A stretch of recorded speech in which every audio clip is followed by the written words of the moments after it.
Hello my dear family members, welcome back to my channel. ఈరోజు స్వచ్ఛమైన జున్ను పాలతో జున్ను అయితే తయారు చేసుకుందాం, వచ్చేయండి. ముందుగా ఒక బౌల్ అయితే తీసుకున్నానండి. అందులో ఒక గ్లాస్ జున్ను పాలు వేసానండి. అందులోనే ఒక 2 గ్లాసులు మామూలు పాలు వేసాను. ఒక గ్లాస్కి 2 గ్లాసులు అయితే సరిపోతాయండి. ఈ విధంగా వేసుకున్న తర్వాత నేను ఈ గ్లాస్తో మొత్తం 3 గ్లాసులు పాలు అయితే వేసాను. దీనికి సరిపడగా బెల్లం పొడి అయితే వేస్తున్నానండి. ఈ విధంగా వేసుకొని ఒకసారి అయితే కలిపేస్తున్నాను.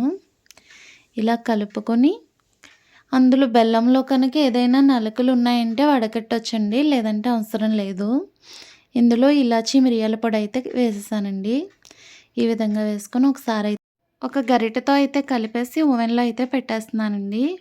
ఇప్పుడు టైం పెడుతున్నాను. 6 నిమిషాలు 25 సెకండ్లు అయితే పెట్టానండి. పెట్టిందైతే అట్టర్ ఫ్లాప్ అయిపోయిందండి. టేస్ట్ అయితే బాగానే ఉంది, కానీ కలాకండాలా అయిపోయింది మొత్తం. ఈ విధంగా అయిపోయింది. బాగా ఎక్కువగా మరిగిపోయాయి పాలు. నెక్స్ట్ సరే ఇంకొకసారి ట్రై చేద్దామని చెప్పి 3 మినిట్స్ అయితే పెట్టానండి. చాలా బాగా వచ్చిందండి. మీరు కూడా తప్పకుండా ట్రై చేయండి. టేస్ట్ అయితే మాత్రం చాలా బాగుంది. అవునండి, మీలో ఎంతమందికి జున్ను అంటే ఇష్టం? మా పతిగారికి అయితే చాలా ఇష్టం అండోయ్. నా వీడియో కనుక మీకు నచ్చినట్టయితే లైక్ చేయండి, షేర్ చేయండి, సబ్స్క్రైబ్ చేయండి. Thanks for watching.